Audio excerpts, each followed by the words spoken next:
Good morning, great souls. Welcome to our Monday morning, The New Path book study and meditation. I'm broadcasting from Palm Springs, quite near 29 Palms, which gets mentioned in the end of this chapter and the beginning, and then the whole next chapter is about the desert retreat of Paramahansa Yogananda. And so we begin that chapter and diving in. It's beautiful to actually be beginning this chapter here in Palm Springs. Let's close the eyes. Let's merge our consciousness with the consciousness of Paramahansa Yogananda. Let's feel his presence and let's pray together. Heavenly Father, Divine Mother, Friend, beloved God, great masters of self-realization, Jesus Christ, Babaji Krishna, Lahiri Mahashaya, Swami Sri Yukteswar, our beloved Guru, Paramahansa Yogananda, friend, guide, and shining light, Swami Kriyananda, saints of all religions, we lovingly bow at thy feet. O great masters, beloved Guru Deva, beloved Swamiji, we pour all of our love at thy holy feet. Bless us. Fill us with your wisdom. Infuse us with your spirit. Help us go beneath and within the words of this great book. Help us especially to live the teachings, to deepen our discipleship, and bless us that we may yearn deeply to know God and to serve our Guru. Om, peace, Amen. Let's just close the eyes. Let's feel the blessings and the presence of Yogananda. Let's, as I was saying, merging his consciousness, feel that his astral body is merged with our astral body, the energetic body merged with ours. And let's just sit with him for a moment in meditation to begin today's class in silence for about 2 or 3 minutes. Opening the heart, offering ourselves to the point between the eyebrows. If you can, visualize the Guru's eyes and just be with him in silence.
peace. Amen. And let's begin, as usual, by listening to Swami Kriyananda read from the New Path.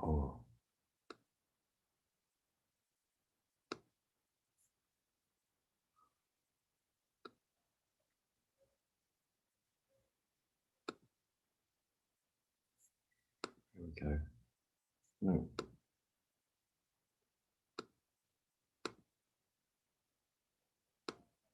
Okay, I'm having problems playing it. Okay, I'm gonna unfortunately have to read it, not because I don't mind reading, just it's always nice tuning into Swami Kriyananda when we do this. But okay, so we finished up on page 207 at the very top. The first paragraph we ended, his saving grace was deep love for God. And let's continue on, closing the eyes, feeling Swami Kriyananda and Master coming through in this reading.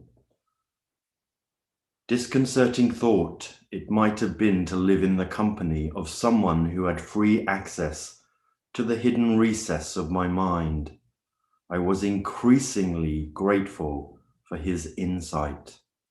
For here at last, I realized, was a human being whose misunderstanding I never need fear.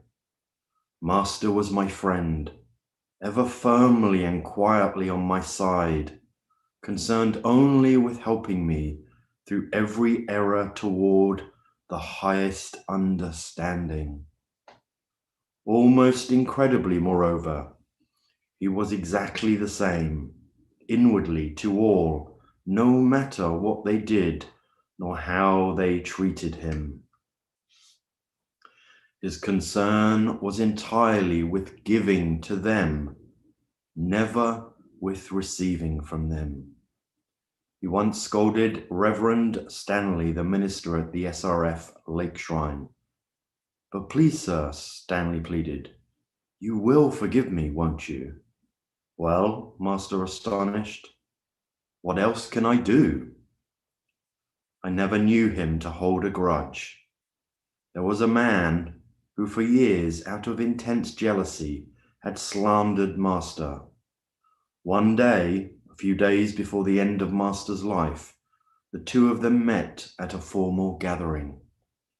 "Remember," Master said, gazing into the man's eyes with deep forgiveness, "I will always love you." I saw the man later, gazing at Master with deep love and admiration. A photograph of that encounter appears in the published story of Master's Mahasamadhi, or final conscious exit from his body. Master's counsel to people, born as it was of divine love, was always particular to their needs. Seeing me one day on the grounds, he advised me, "Do not get excited or impatient, Walter. Go with slow speed." Only he, who knew my private thoughts in meditation, could have perceived the galloping zeal with which I'd embarked on the spiritual path. It was not an attitude that I displayed outwardly. Toward the end of September, he invited me to Encinitas, where he said he would be spending the next week or so. There, a small group of us meditated with him one evening in the peaceful salon of the Hermitage, overlooking the Pacific Ocean. Sitting in his presence, I felt as though some powerful magnet were uplifting my entire being and concentrating it at the point between the eyebrows. The thought came to me, no wonder the Indian scriptures praise above all else the uplifting influence of a true guru. Never, by my unaided efforts alone, could I have plunged into meditation so suddenly or so deeply. Soon thereafter, Master invited me to 29 Palms, where he said he was planning to go for a period of seclusion. Here it was, over the years, that I accumulated my most precious memories of him. So we end that chapter and go into chapter 20, 29 Palms. You must keep this place a secret, Bernard warned me as we drove into 29 Palms. With the rapid growth of the work, Master needs a place where he can go to concentrate on his writings. Otherwise, it's telephone calls and interviews all day long. He even bought the property in his family name, Ghosh, to safeguard his privacy. This was the first time I'd ever seen a desert. The vast wasteland of sand, sagebrush, Joshua trees, and tumbleweed held a strange fascination for me. It seemed a different dimension, as though time here had slipped imperceptibly into timelessness. The sky, pastel hues of blue, pink, and orange yellow, in the waning afternoon sunlight, looked almost ethereal. I gazed about me in wonder. Bernard noted my expression. I see the desert's magic is working on you already, he added. Master says the light here resembles the astral light. The monks' retreat, at which we arrived soon after, was a small cottage on some 15 acres of land. It was without electricity. A tall windmill creaked and clanked complainingly with every breeze as it pumped water up from a well. A grove of blue-green smoke trees hid the cottage from the seldom-travelled sand road. Even with the windmill, which seemed determined to go public with news of how hard it was made to work, this seemed a perfect spot for seclusion and meditation. Over the coming years, I was to spend many months in these tranquil surroundings. Master's place was 5 miles up the road. Located in a more developed area, it had city water and electricity, which he needed since he did much of his writing at night. His property nestled near the base of a range of low hills, which, because of their barrenness, looked almost like a more distant mountain range.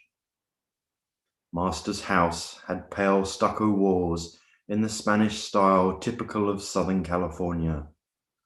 Surrounding it were a profusion of plants and delicate Chinese elms. The entire property, enclosed by a low wire fence, was 1 or 2 acres in size. My first visit to 29 Palms was for a weekend. We visited Master at his place. My first recollection of him on the occasion isn't so much of the things he said as of what he didn't say. I didn't know at the time, but he placed great importance on silence. Disciples working around him were permitted to speak only when necessary. Silence, he said, is the altar of spirit. Master was seated out of doors by the garage. Bernard and I were standing nearby. Master asked Bernard to go into the house and fetch something. Suddenly, for the first time since my acceptance as a disciple, I found myself alone with my guru.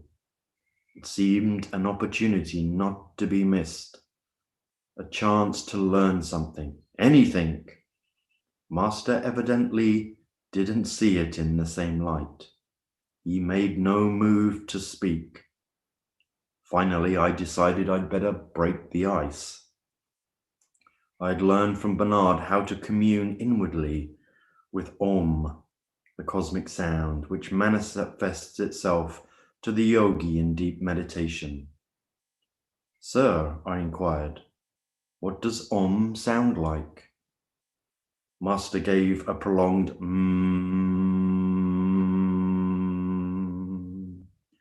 He then reverted comfortably to silence. To me, alas, his silence was anything but comfortable.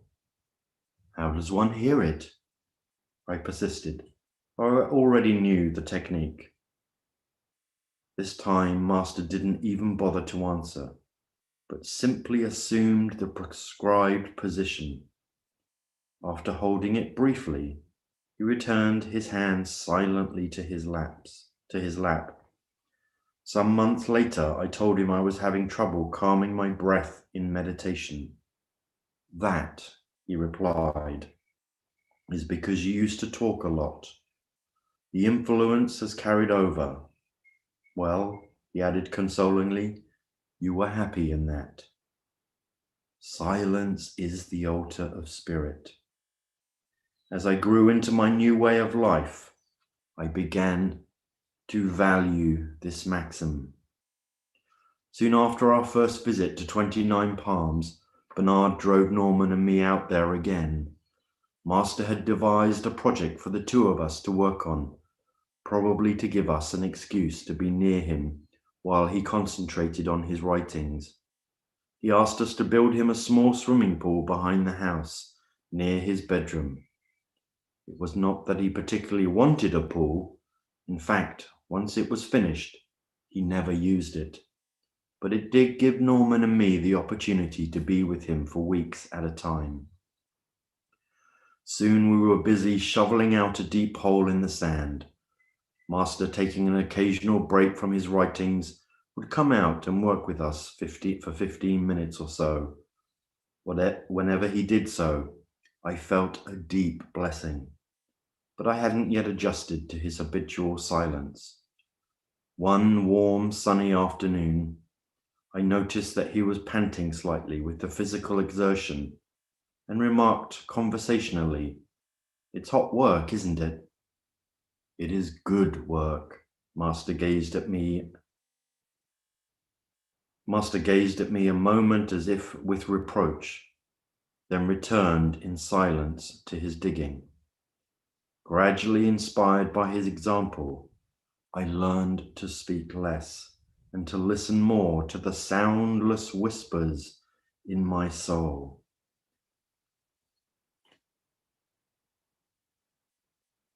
And let's finish there. I could go on. I always love to just read on.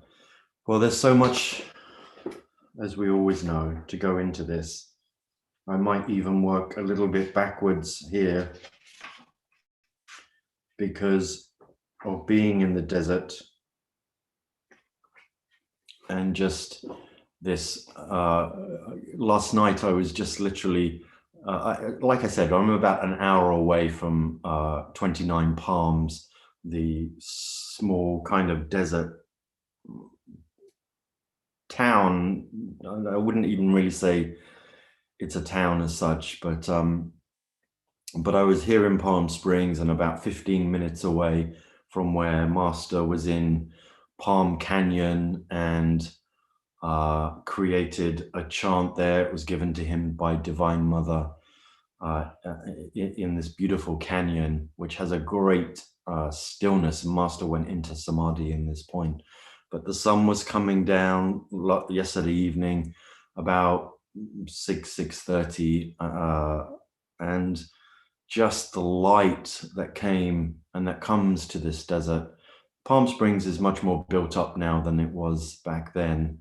Obviously, I think everywhere is, but just the light here is just phenomenal. So it's a wonderful, wonderful way to tune into Master at that time. And there's just such a great presence. And so we notice, if you notice, that twice it gets mentioned, silence is the altar of spirit.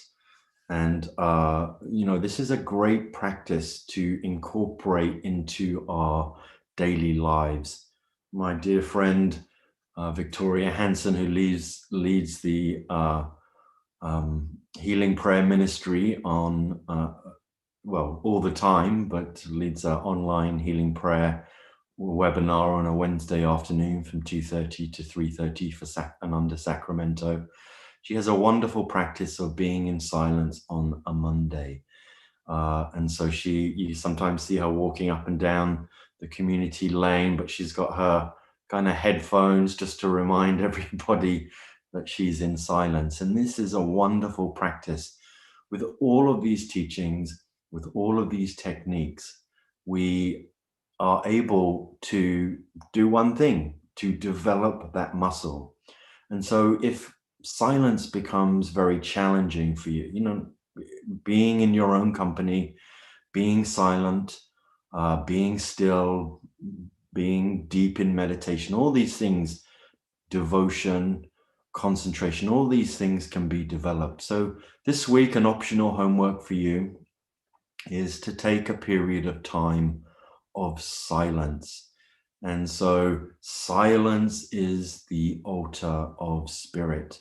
And it's like taking retreat, really. Here we are going into the desert, even Yogananda, and we hear of these great masters that would have to go, not have to, but go off just to be very deeply with the divine.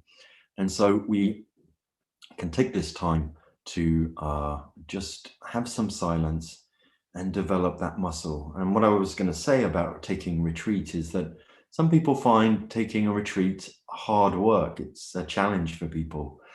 And, we serve intensely at Ananda, and I think everybody in the world has a very busy schedule, a very demanding and a very kind of ever increasing schedule. And with our phones and our tablets and all of the other things that keep us on and plugged in 24/7, if we allow them to, it makes it much harder to actually get comfortable in retreat, get comfortable in silence. And so people take a retreat, but it can be hard work. And so one of the things that I am really discovering is that we need to take even an evening or a morning. If you've had any classes with me, you know that this is something that I encourage for people, taking a day, a couple of hours, but something every week where it's not just about taking a spiritual retreat in a way. It's about taking space for yourself, silence for yourself. The scientific research now, very much similar to meditation. But it's so important for everybody, and this is not even people on the spiritual path. Of course, Master also said that seclusion is the price of greatness, and I'm sure we'll hear that in this book at some point. But it's for everybody taking that time to just be. And so, yes, we can meditate in that time. Yes, we can do yoga postures and energize. And yes, we can read from the books. But even just having a bit of space where you go for a walk as part of that, where you get into nature, where you journal a little bit and you allow spirit to come in very, very profoundly and tangibly. Again, with all these things, in the beginning, it might be hard work to practice that, to be in that silence, to be still with yourself. But maybe taking, a Wednesday evening, for instance, or a Saturday morning, something regularly where you have 2 or 3 hours to have some silence or stillness, or like Victoria, you take a day of silence, a wonderful practice. And so you start to develop that ability. You can tell by this wonderful reading of Swami Kriyananda as he shares these stories.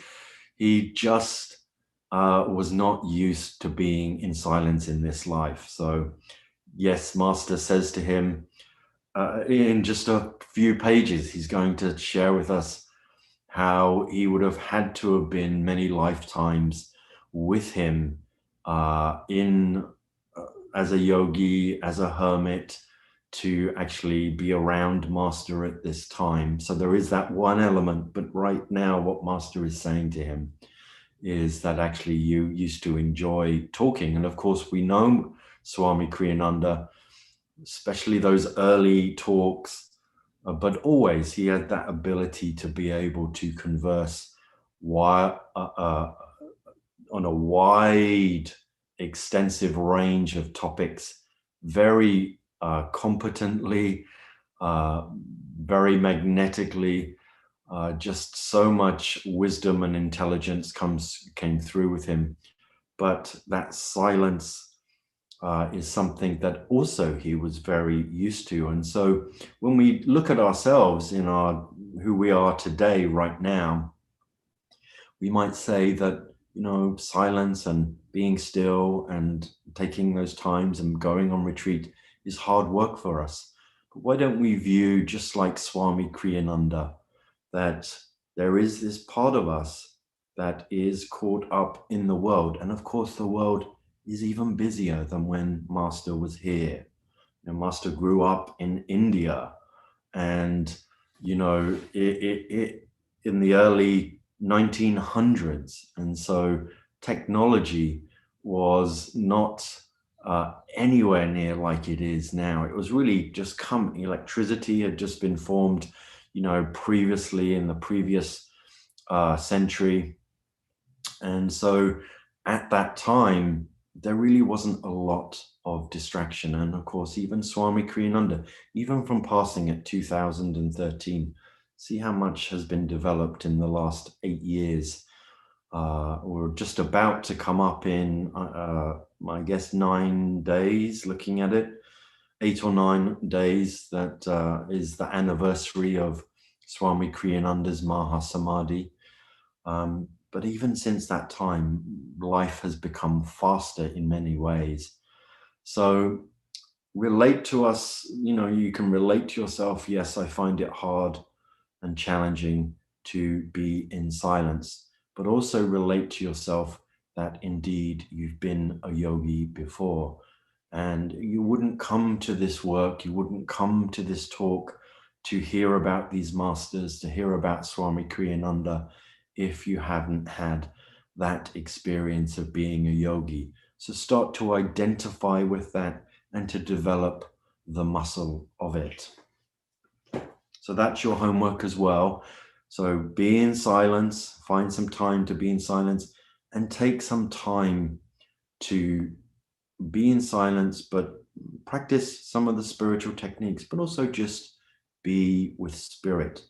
The science shows us many things, and part of the science shows us that in that space, we get to rejuvenate, we get to revitalize, our immune system increases, our ability, our creativity comes, our understanding and awareness of ourselves come to us. And so it's actually beneficial to us. We always kind of put an emphasis on meditation, but even taking that time where it's not just all about meditation, it's about being in silence. So it's a great practice.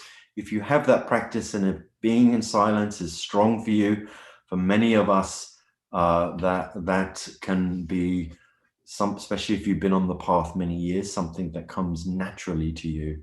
So just take that time to deepen in that silence. And so don't be stopped. Don't just get comfortable with that practice. Try to really go deeper in it if you are more comfortable in silence already. Now, Master ended the last chapter, the previous chapter, the first days of a neophyte, with a couple of gems, of course.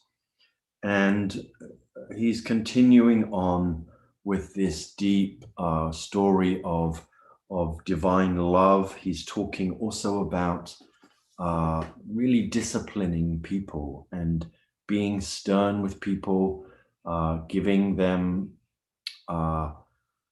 kind of instructions in a challenging way, which we all get on the spiritual path. So always with this book, we're reading it and drawing from it what is relevant to us. And when it seems like life makes things challenging with a pandemic, with maybe a death in the family, financial challenges, work situation, all of the different things, we think that this is maybe life happening. But of course, everything comes from the guru. When you become the disciple, everything in life is gift wrapped in such a special way that Master is giving us that to help each one of us grow. And what I love about this is just this, Master say, what else can I do but forgive you? And, we can oftentimes relate to God with the important people in our lives. So it might be our mother, it might be our father, it might be the government, it might be the school system, all of these different profound, influential aspects of our lives that aren't enlightened. And so we can relate to God in a way where he's going to give us a hard time. And of course, so we need to differentiate between the sternness, not sparing, he was mentioning this before at the very end when we finished off last week, just that, that highlighting that point once again, when James Collier was driving along the highway with the hamburgers and, kind of telling him better not to eat the hamburger.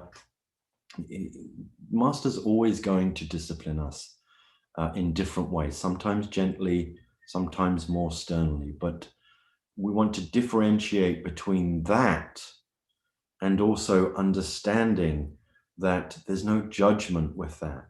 God is not judging you. God is not punishing you. God does not think you're a failure. I mean, I used to have a period. I went through a period where I really felt at times when I was getting tested that God didn't want me to succeed. Master didn't want me to succeed. And he and it's such a delusion. It's a satanic delusion that we think that God wants to stop us, but God intensely wants us to come back to him, to her, to the divine, to themselves, to the very heart of the divine. And so always those lessons are only ever to help us grow spiritually. And so we have to kind of oftentimes look at that. One of the powerful practices we have is introspection, whether it's introspection at the end of the day in meditation, whether it's in our daily thoughts as we go throughout the day, or whether we're sitting in front of, by the journal and we're making notes and we're trying to find deeper sense and the habits and the patterns and the blocks that are within our lives. But we have to come back again and again that, yes, Master loves us. Master forgives us everything. There's nothing that we can do that cannot be forgiven, that cannot be overcome, as long as we don't get indifferent about it. So in other words, we don't just go around doing wrong because we think God's going to forgive us. It's not that. It is, in fact, because we are doing our best. God watches the heart. That's what he's really paying attention to. He isn't watching our, he's making sure that we're not being indifferent, that we're doing our best to grow spiritually.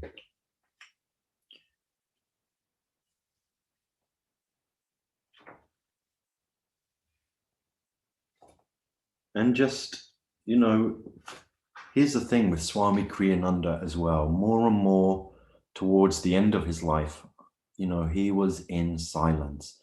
And so his team that were around him, the people that knew him deeply, the group leaders, etc., the community leaders, all his dear friends, all of those close in his kind of traveling team, knew to be in silence. And so building on this particular subject, I just wanted to,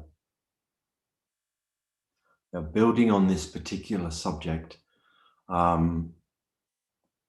just try to practice when you're with people, drawing back on what you say.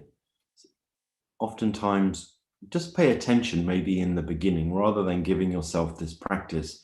If silence is challenging for you, just observe yourself when you're with people.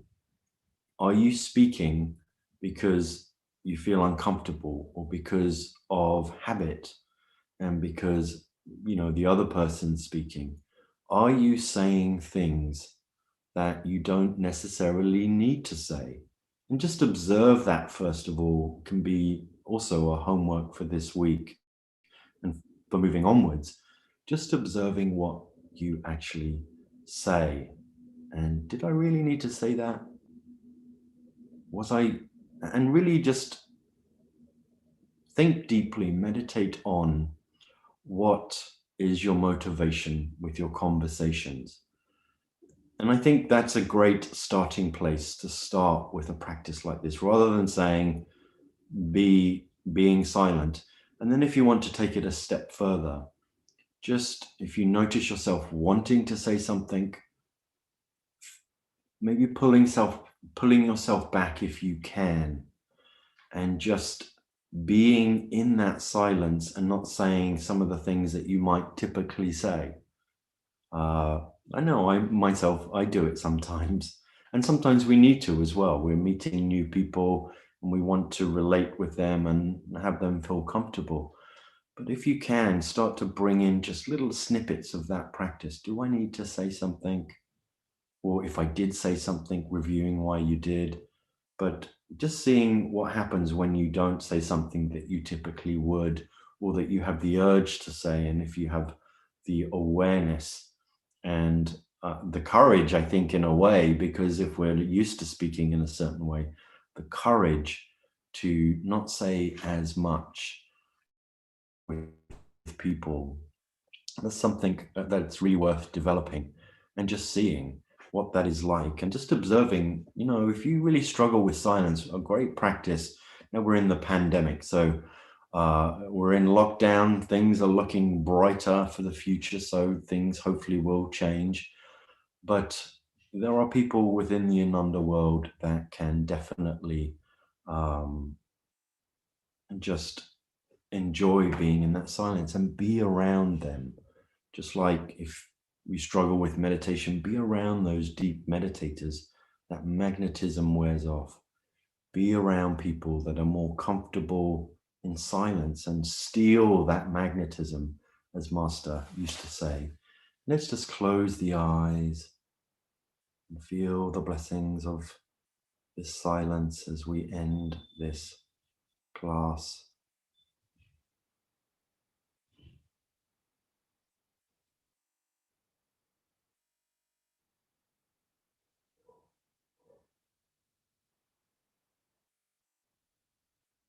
Feel the presence of the masters next to us, around us,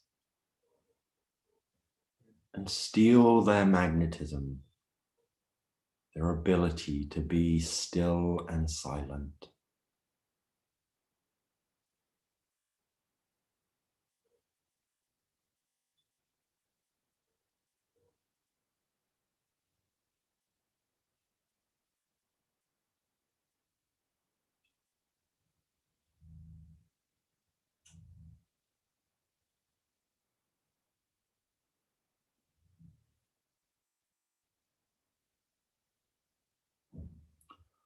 Om, peace.